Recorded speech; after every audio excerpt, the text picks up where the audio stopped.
अस्सलामुअलैकुम students, this is your biology teacher Faisal Saeed. और अल्लाह के फ़ज़ल से हम अपने अब तक जो है वो 7 चैप्टर्स कंप्लीट कर चुके हैं। हम अब जिस सीक्वेंस में हमने पहले लेक्चर में डिस्कस किया था कि हम फर्स्ट ईयर के ये चैप्टर्स इन सीक्वेंस में पढ़ेंगे उनकी प्रायोरिटी के लिहाज से, तो अब हम उन चैप्टर्स को कंटिन्यू कर रहे हैं, जिनमें पहले हमने chapter 14 transport, chapter number 13 gaseous exchange, chapter number 12 nutrition, chapter number 11 bioenergetics, chapter number 4 cell, chapter number 10 kingdom animalia, chapter number 9 kingdom plantae, और अब हम पढ़ रहे हैं चैप्टर नंबर 3 एंजाइम्स। और ये हमारा सीक्वेंस के लिहाज से 8th चैप्टर है, जब इंशाल्लाह हम इसको अब कंप्लीट करेंगे। सबसे पहले जब हम बात करते हैं एंजाइम्स की, तो हम बताते हैं कि enzymes are proteins in nature. ठीक है, केमिकल स्ट्रक्चर में एंजाइम्स क्या हैं? They are proteins. ठीक है, ना तो वो कार्बोहाइड्रेट से बने हैं, ना वो न्यूक्लिक एसिड से बने हैं, ना वो हम कह सकते हैं लिपिड से बने हैं, but actually enzymes are proteins in nature, chemically they are proteins. सवाल ये है, प्रोटीन्स दो तरह के होते हैं। ठीक है, तो एक होते हैं फाइब्रस प्रोटीन्स, जो चैप्टर नंबर 2 बायोलॉजिकल मॉलिक्यूल इसके बाद है, इंशाल्लाह उसमें पढ़ेंगे। फाइब्रस एलोंगेटेड फाइबर और थ्रेड लाइक प्रोटीन्स होती हैं, और जो ग्लोबुलर प्रोटीन्स होती हैं वो 3 डायमेंशनल होती हैं, जैसे टर्शरी क्वाटरनरी। तो अगर सवाल पूछा जाए कि enzymes are proteins in nature, so which type of proteins? Either they are fibrous proteins or either they are globular proteins or enzymes are both fibrous as well as globular। तो इसका जवाब होगा कि जो एंजाइम्स होते हैं they are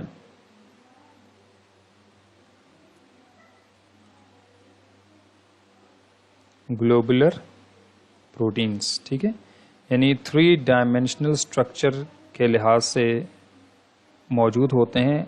काम क्या है वो डिस्कस करेंगे, लेकिन आपका पहला एमसीक्यूज कवर हो रहा है कि एंजाइम्स आर ग्लोबुलर प्रोटीन्स। अब उसके बाद हम डिस्कस करते हैं definition. According to the definition जिसका स्टार्ट हमने लिया कि enzymes are proteins in nature, they are the biocatalyst which speed up the chemical reactions by lowering energy of activation. Enzymes क्या करते हैं? कैटलिस्ट हैं। कैटलिस्ट, बायो कैटलिस्ट का मतलब क्या है? बायो का मतलब है they are synthesised and being consume within the living tissues और लिविंग सेल्स और inside the living body.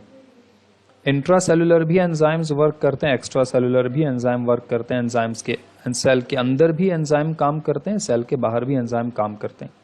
They are the bio catalyst which speed up the chemical reactions by lowering activation energy, यानी enzyme chemical reaction की speed को बढ़ाते हैं। अच्छा, एक MCQs है, an enzyme can increase the rate of reaction up to dash times. तो हम यहाँ बताते हैं कि enzymes can increase the rate of reaction up to 1 lakh times, यानी किसी रेट ऑफ केमिकल रिएक्शन को 1 लाख गुना तक उसकी स्पीड को बढ़ा सकता है एंजाइम्स। ठीक है, अच्छा, एंजाइम किसी भी केमिकल रिएक्शन की स्पीड को बढ़ाते हैं उनकी एक्टिवेशन एनर्जी को कम करके। अच्छा, पहले तो ये देख लेना, the term enzyme was used by F W. Kuhne 1878। तो 1878 में scientist named as F W. Kuhne, उसने एंजाइम का वर्ड यूज़ किया था। उसने जो है वो एक्सपेरिमेंट के जरिए पता लगाया था कि एंजाइम्स किसी भी केमिकल रिएक्शन की स्पीड को किस तरीके से बढ़ाते हैं, और फिर वो उसने बायोकैटलिस्ट के लिहाज से उसका नाम एंजाइम। अच्छा, एनर्जी ऑफ एक्टिवेशन क्या है? The amount of energy which is required to initiate a chemical reaction is known as energy of activation, या एक्टिवेशन एनर्जी कहलाई जाएगी। सवाल यह है कि किसी भी केमिकल रिएक्शन की स्पीड को इंक्रीज करने वाले एंजाइम्स तो हैं, मगर वो उसकी एक्टिवेशन एनर्जी को डिक्रीज करते हैं, जिससे उसकी केमिकल रिएक्शन की स्पीड बढ़ जाती है। मैं भी एग्जांपल से समझाऊंगा। लेकिन एक्टिवेशन एनर्जी क्या है? The amount of energy which is required to initiate a chemical reaction. इसका मतलब है किसी भी केमिकल रिएक्शन में रिएक्टेंट्स को प्रोडक्ट में कन्वर्ट करने के लिए हमें मिनिमम जितनी एनर्जी चाहिए वो एक्टिवेशन एनर्जी। यानी रिएक्टेंट्स जब प्रोडक्ट में कन्वर्ट होना शुरू हो जाएं तो उस वक्त जितनी एनर्जी होगी वो एक्टिवेशन एनर्जी उस केमिकल रिएक्शन की कहलाई जाएगी। अब अगर आप इस ग्राफ को देखें, इस ग्राफ में हमारे पास रिएक्टेंट्स ग्लूकोज और ऑक्सीजन को एज ए रिएक्टेंट कंसीडर किया गया है, और ये जो रेड लाइन है, ये रेड लाइन बता रही है कि इस में यूज़ होने वाली जो एनर्जी है, एनर्जी सप्लाइड और energy use by the glucose and oxygen, ठीक है। तो ये रेड लाइन हमें बता रही है कि इस पीक पर ये वो पॉइंट है जिसको हम एक्टिवेशन एनर्जी कंसीडर करेंगे। यानी रिएक्टेंट्स इस लेवल से जितनी एनर्जी है, हमने रिएक्टेंट्स को एनर्जी दी और यहाँ से लेकर हमने इस डॉटेड लाइन तक एक्टिवेशन एनर्जी दी। लेकिन ये वो रिएक्शन है जिसमें एंजाइम यूज नहीं हुआ। Let's suppose this is 100 kilojoule of energy which have been consumed by the glucose plus oxygen, so that which is an activation energy, and this reaction do not involve any enzyme, so that these reactants are converted into product। तो इस line से reactant से नीचे जो product बनेंगे, overall energy release during reaction, जिसको हम कहते हैं energy gain by the product. अब इसको energy gain by the product भी कहते हैं। अब यहाँ पे जो ये एनर्जी रिलीज होगी, पर्टिकुलरली ये अगर हमारे पास एरोबिक रेस्पिरेशन के लिहाज से डिस्कस हो रहा है, तो यहाँ पे ये एनर्जी एटीपी फॉर्मेशन में यूज हो जाएगी। लेकिन अगर आप देखें जो रिलीज हो रही है वो एनर्जी कम है, लेकिन आपने जो कंज्यूम की है, जो सप्लाई की है वो एनर्जी, यानी एक्टिवेशन एनर्जी ऑलमोस्ट डबल है और आपको जो एनर्जी मिल रही है वो कम है, हाफ है। तो इसका तो फायदा नहीं हो ना। यानी आपने इन्वेस्ट किया 1000 रुपीज़ और आपको जो है उसमें से प्रॉफिट मिला, या आपने किसी को दिया 1000 और आपको रिटर्न में मिला 500, उसका मतलब आपका तो लॉस हो गया ना। ये जो रेड लाइन है ये वो रिएक्शन है जिसमें विदाउट एंजाइम्स हम बात कर रहे हैं, लेकिन यही रिएक्शन सेम रिएक्टेंट प्रोडक्ट में बनेंगे और एनर्जी हाफ से भी कम हो जाएगी, एक्टिवेशन एनर्जी अगर आप देखें। Now this time activation energy with enzymes from this bottom line reactant, और ये है ना, यानी 100 किलो जूल का हाफ से भी कम 30 kilo joule of energy will be required by the reactants to be converted into the product। energy release, overall energy released during the reaction। but हुआ क्या, यहाँ पे आपके पास this amount of energy, यानी इस border line से इस border line तक ये जो activation energy में जो amount है ये आपकी सेव हो गई है, ठीक है। यानी आपकी activation energy without enzyme ये है, और आपकी activation energy with enzyme ये है, और आपका same reactant same product बन रहा है। दो चीज़ें आपने सेव कर ली, एक तो एनर्जी सेव कर ली, ठीक है, और दूसरा आपने टाइम सेव कर लिया। यानी वही रिएक्शन जो 10 मिनट में हो रहा है, अब वही रिएक्शन 3 या 4 मिनट में हो रहा है। इसका मतलब आपके 6 मिनट सेव हो गए, और इसके साथ साथ आपकी एनर्जी भी, अगर 30 किलो जूल एनर्जी यूज हुई, पहले 100 किलो जूल होती थी, तो 70 किलो जूल ऑफ एनर्जी आपने यूज कर ली है। इसकी एक एग्जाम्पल ये है कि एक बड़ा सा बॉक्स है और वो बॉक्स अपनी जगह से उसको आपने मूव करवाना है, लेकिन वो बॉक्स अपनी जगह से नहीं हिल रहा क्योंकि वो भारी है। आपने 1 न्यूटन की फोर्स अप्लाई की, नहीं हिला। आपने 2 न्यूटन, 3 न्यूटन, 4 न्यूटन, आपने 9 न्यूटन की फोर्स अप्लाई की, मगर वो बॉक्स नहीं हिल रहा। फिर आपने 10 न्यूटन की फोर्स अप्लाई की, तो डब्बा अपनी जगह से हिलने लगा, सिरकने लगा। इसका मतलब है उस डब्बे को अपनी जगह से हिलाने के लिए 10 न्यूटन जो है वो एक्टिवेशन एनर्जी, एक्टिवेशन फोर्स है। लेकिन अगर आप चाहते हैं कि आपके पास 10 न्यूटन की फोर्स से भी कम फोर्स अप्लाई हो और ये बॉक्स अपनी जगह से मूव करने लगे, तो आप उस बॉक्स के नीचे व्हील्स लगा दें, ठीक है। अब ये जो व्हील होंगे, ये व्हील्स क्या करेंगे, एंजाइम्स का काम करेंगे। आपने चारों कोनों में व्हील्स लगा दिए। अब आपने 2 न्यूटन की फोर्स अप्लाई की और वो बॉक्स हिलने लगा। इसका मतलब है अब आपको वो पहिए 8 न्यूटन की फोर्स आपकी सेव हो गई। आप वो 8 न्यूटन फोर्स आप सेव कर लें। यानी आप don't work hard, work smart. तो आपने क्या किया, एंजाइम्स ऐड कर दिए, व्हील्स ऐड कर दिए। यहाँ पे अगर उस बॉक्स को एक जगह से दूसरी जगह तक पहुंचाने के लिए आपको आधा घंटा लगता था, 30 मिनट, अब आपको लगेंगे 5 मिनट। यानी एक तो आपके 25 मिनट सेव हो गए और ऊपर से आपके पास 8 न्यूटन फोर्स भी सेव हो गई। एंजाइम्स भी कुछ ऐसा ही काम करते हैं। किसी भी केमिकल रिएक्शन में रिएक्टेंट्स को प्रोडक्ट बनाने के लिए जो एक्टिवेशन एनर्जी है उसे कम करते हैं, जिससे केमिकल रिएक्शन की स्पीड बढ़ जाती है। यही चीज़ आपने कुकिंग में करके देखी होगी। घर में जो चने हैं, छोले हैं, जब आप उनको जल्दी पकाने के लिए, जल्दी गलाने के लिए उसमें मीठा सोडा ऐड कर देते हैं, या गोश्त अगर नहीं गल रहा होता उसमें कच्चा पपीता डाल देते हैं। तो ये बेसिकली वो जो 3 घंटे की गैस, आपको जो हीट आप यूज़ करोगे 3 घंटे के लिए ना, तो वो वही काम जो 3 घंटे में होगा, वही काम अगर आधे घंटे में हो जाए तो उसका मतलब है 2.5 आवर्स सेव हो गए और 2.5 आवर्स की एनर्जी भी सेव हो गई। तो एंजाइम्स का काम कुछ ऐसा ही है। अच्छा, एंजाइम्स रिएक्टेंट को प्रोडक्ट बनाते हैं, इसका मतलब है कि वो एनाबॉलिक रिएक्शन भी परफॉर्म करवाते हैं, कैटाबॉलिक भी। यानी मैक्रो मॉलिक्यूल को माइक्रो बनाएंगे तो कैटाबॉलिक, माइक्रो मॉलिक्यूल्स को मिला के मैक्रो बनाएंगे तो एनाबॉलिक रिएक्शन। लेकिन एंजाइम इन्वॉल्व होंगे मेटाबॉलिक और कैटाबॉलिक रिएक्शन में, ठीक है। एंजाइम्स का काम होता है रिएक्शन स्पीड की, जो केमिकल रिएक्शन की स्पीड है उसको एनहांस करना, बढ़ाना। तो ये हो गया इंट्रोडक्शन, एनर्जी ऑफ एक्टिवेशन क्या है और फिर एंजाइम्स किस तरीके से एनर्जी ऑफ एक्टिवेशन को कम करते हैं। आगे मैकेनिज्म ऑफ एक्शन में भी हम डिटेल में पढ़ेंगे। अब हम डिस्कस कर लेते हैं characteristics of enzymes. Enzymes are specific in their action, each and every enzyme has its own particular function. अब अगर हम कहते हैं ना कि एक एंजाइम है which is known as pepsin, so pepsin is only responsible to digest protein, it can only perform its action on a protein. ये कार्बोहाइड्रेट्स को, लिपिड्स को या न्यूक्लिक एसिड को डाइजेस्ट नहीं कर सकता।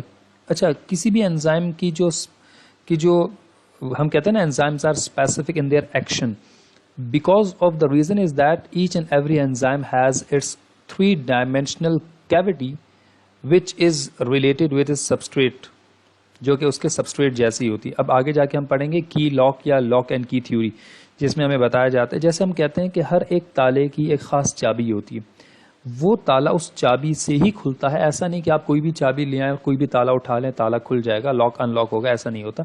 तो enzymes are specific in their action because each and every enzyme has its 3-dimensional cavity which is known as active site, जिसका जिक्र अभी आएगा। फिर उसके बाद these are heat sensitive and act as optimum, यानी एंजाइम्स हीट सेंसिटिव हैं, yes, and they perform their best at optimum temperature, ठीक है।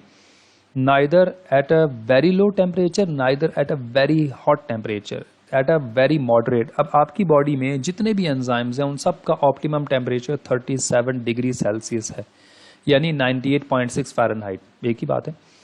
अगर हम आपका टेम्परेचर, आपकी बॉडी का टेम्परेचर कम हो जाए, हाइपोथर्मी हो जाए, तब भी एंजाइम्स एक्टिविटी कम हो जाएगी, और अगर आपकी बॉडी का टेम्परेचर इंक्रीज होता है तब भी एंजाइम्स एक्टिविटी ऑल्टर हो जाती है। यानी एंजाइम, देखें, आप ना तो बहुत सर्दी में अच्छा फील करते हैं ना बहुत ज़्यादा गर्मी में, आपको एक मॉडरेट टेम्परेचर चाहिए विच इज़ 20-25 डिग्री सेल्सियस के बीच आप अच्छा फील कर रहे होते हैं, आपकी बॉडी की एक्टिविटी। तो बॉडी का टेम्परेचर जितना है वही आपके एंजाइम्स का भी ऑप्टिमम टेम्परेचर कहलाया जाएगा। Each enzyme has specific pH for its, her enzyme का एक स्पेसिफिक पीएच है। ओरल कैविटी में मौजूद जो है they have slight alkaline pH, strong acidic pH आपके स्टमक में मौजूद है। तो हर एंजाइम का अपना एक खास पीएच होता है जिसकी बहुत ही नैरो रेंज होती है, जो ग्राफ से डिस्कस करेंगे। हर एंजाइम एक खास पीएच पर काम करता है, अगर उस पीएच को कम या ज़्यादा या वेरिएबल किया जाएगा तो एंजाइम का स्ट्रक्चर डीनेचर हो जाएगा और एंजाइम काम नहीं कर पाएगा, ठीक है। Activity of enzyme can be accelerated by some elements, enzyme की एक्टिविटी को इंक्रीज किया जा सकता है विद सम एलिमेंट्स। जो एलिमेंट्स एंजाइम की एक्टिविटी को इंक्रीज करेंगे हम उन्हें एक्टिवेटर्स कहेंगे, ठीक है। जब आपका कोई हौसला बढ़ाता है तो आप उन्हें कहते हैं मोटिवेटर्स, मोटिवेट करने वाले। लेकिन अगर कोई आपका हौसला कम करते हैं, आपको डिग्रेड करते हैं, तो आप उन्हें डीमोटिवेटर्स कहते हैं। ऐसे ही एंजाइम की एक्टिविटी को एक्सेलरेट करने वाले एलिमेंट्स एक्टिवेटर्स हैं, आगे जिक्र भी करेंगे उनका। और एंजाइम की एक्टिविटी को डिक्रीज करने वाले एलिमेंट्स को हम इनहिबिटर्स कहते हैं, ठीक है। एक्टिवेटर्स और इनहिबिटर्स। तो एक्टिवेटर्स के होने से एंजाइम्स का काम अच्छा हो जाता है, एंजाइम एक्टिवेटर रिमूव करते हैं एंजाइम से एक्टिविटी लॉस होती है, ठीक है। इनहिबिटर्स ऐड होने से एंजाइम्स एक्टिविटी रिड्यूस होती है, इनहिबिटर हटाते हैं एंजाइम एक्टिविटी इंक्रीज होती है। Enzymes have some sites for the attachment of substrate. अच्छा, एंजाइम की वो साइट जहां सबस्ट्रेट अटैच होता है उसे एक्टिव साइट कहते हैं। क्या कहते हैं? Active site, which is a 3-dimensional cavity. देखिए स्टूडेंट्स, अगर हम एंजाइम को देखें तो ये एक एंजाइम है और ये उसकी एक कैविटी है जिसको हम कहते हैं active site, which is a 3-dimensional cavity, ठीक है। तो ये एक एंजाइम है और ये इसकी एक्टिव साइट है, और जिस एक्टिव साइट पर जो मॉलिक्यूल अटैच होता है, यानी जिस पर एंजाइम अपना एक्शन परफॉर्म करेगा, उसे हम सबस्ट्रेट कहेंगे। तो ये सबस्ट्रेट है, ये एक्टिव साइट हो गई और ये एंजाइम हो गया, ठीक है। अच्छा, इसके अलावा हमें यहाँ बताया जा रहा है कि enzymes also have sites other then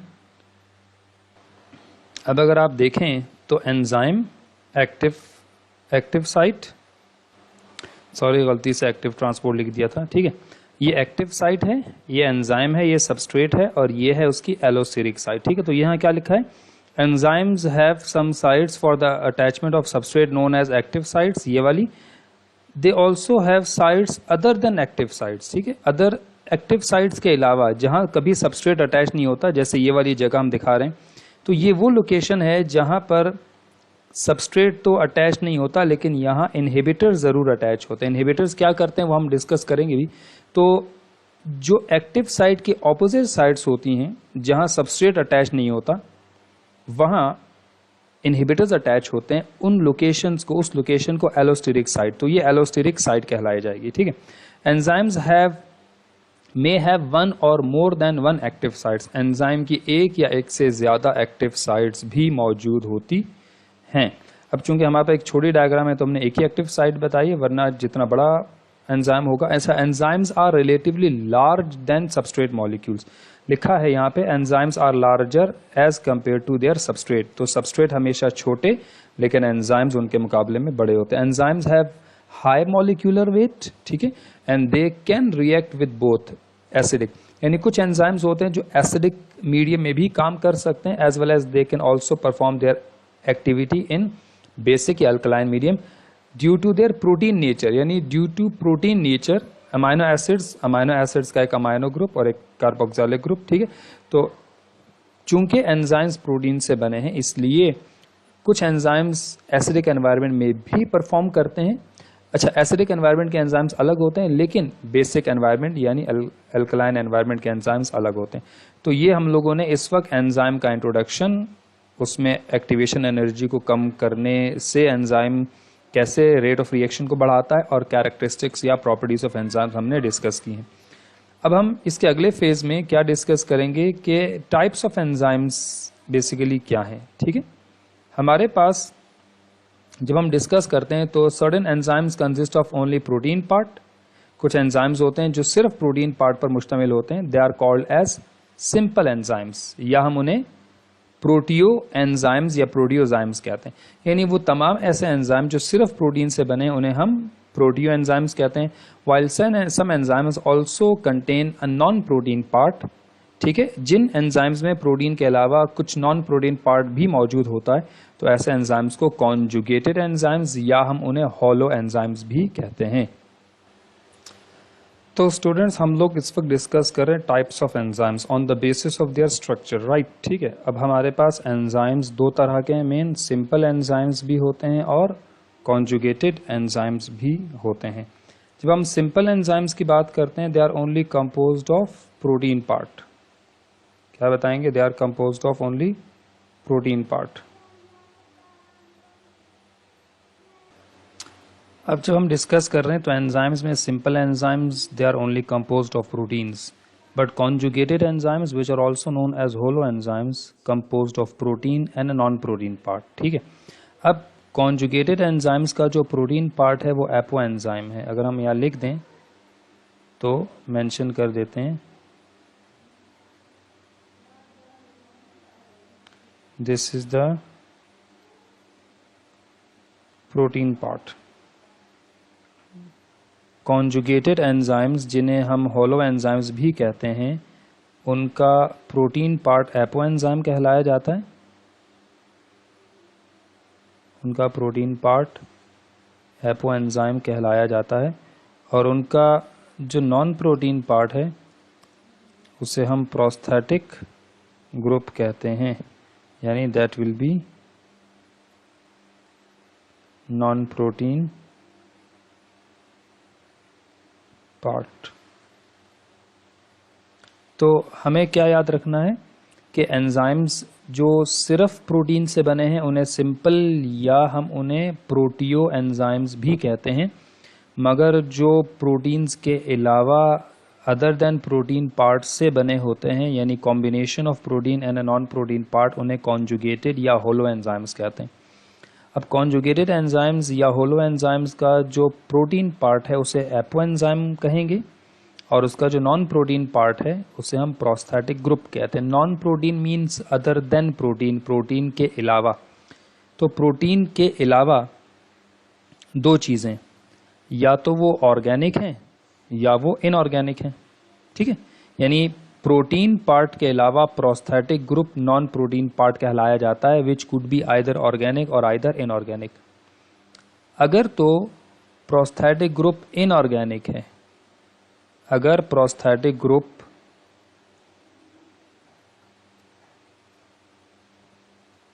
inorganic compound है, यानी नॉन प्रोटीन पार्ट, एंजाइम का नॉन प्रोटीन पार्ट इनऑर्गेनिक है, तब हम उसे कोफैक्टर कंसीडर करते हैं, तब हम उसे कोफैक्टर कंसीडर करेंगे। और अगर वो नॉन प्रोटीन पार्ट अगर ऑर्गेनिक कंपाउंड है, तब हम उसे को एंजाइम कंसीडर करेंगे। अब सवाल यह है कि अदर देन, यानी अदर देन प्रोटीन या नॉन प्रोटीन पार्ट क्या हो सकते हैं। वो दो चीज़ें, या तो मिनरल्स होंगे या वाइटामिन्स हैं। इसका मतलब है मिनरल्स और वाइटामिन्स एंजाइम के लिए एज ए प्रोस्थेटिक ग्रुप काम करते हैं। अब सवाल है कि minerals as a prosthetic group cofactors हैं या को एंजाइम्स हैं। जैसा आपको मालूम है मिनरल्स क्या हैं, इनऑर्गेनिक हैं। तो इसका ये मतलब होगा कि हमारे पास जो मिनरल्स होंगे जितने भी, वो सारे के सारे एज ए प्रोस्थेटिक ग्रुप को फैक्टर्स कहलाए जाएंगे एंजाइम्स के। यानी मिनरल्स एक्ट एज को फैक्टर फॉर एंजाइम्स, मिनरल्स, ठीक है, एज ए इनऑर्गेनिक क्योंकि। लेकिन अगर हम कहें कि वाइटामिन्स एंजाइम्स के लिए क्या कहलाए जाएंगे, वो एंजाइम्स के लिए को एंजाइम्स का काम करेंगे, यानी एज ए प्रोस्थेटिक ग्रुप वो एंजाइम्स का। और दोनों में से मोस्ट इंपॉर्टेंट क्या है, ये बात भी अब डिसाइड करना है। कैसे, वो एक एमसीक्यू से डिसाइड कर लेते हैं।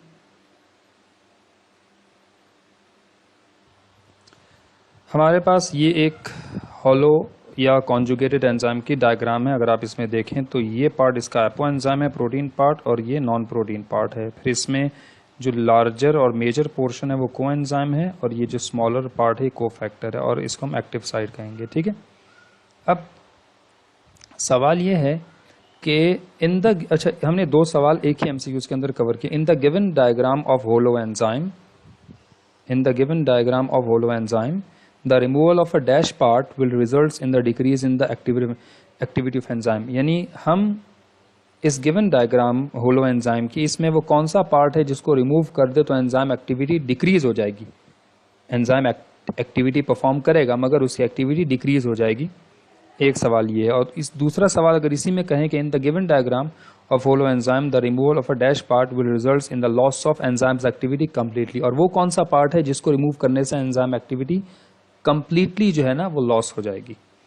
अब सबसे पहला सवाल ये था कि एंजाइम एक्टिविटी जो है ना जिसकी वजह से रिड्यूस हो जाती है, एंजाइम एक्टिविटी कम हो जाती है, लॉस नहीं होती, ठीक है, वो क्या है, वो बेसिकली है कोफैक्टर। यानी this is the answer for first MCQs. हमारे पास यहाँ आंसर क्या हो जाएगा, this one will be the answer.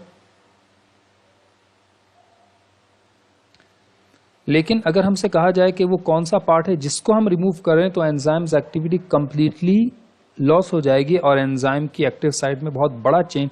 अब आप खुद बताएं, को फैक्टर रिमूव करने से एक्टिव साइट में कोई बहुत बड़ा चेंज नहीं आता, लेकिन अगर हम को एंजाइम रिमूव कर देते हैं that will result in a major change in the active site, so the enzymes activity will completely loss. तो अगर हम दूसरे पार्ट के लिहाज से देखें एमसीक्यूज का दूसरा पार्ट, तो हम तब आंसर देंगे को एंजाइम।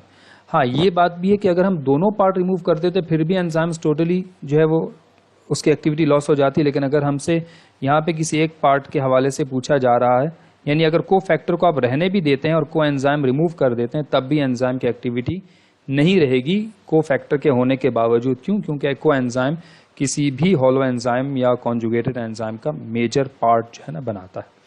तो स्टूडेंट, यहाँ तक हम लोगों ने इस लेक्चर में टाइप्स ऑफ एंजाइम्स डिस्कस किए और हमने फिर उनको कॉन्जुगेटेड एंजाइम्स और उनकी फर्दर टाइप्स को हमने को फैक्टर और को एंजाइम्स ऑर्गेनिक और इनऑर्गेनिक की बेस पे डिफरेंशिएट किया।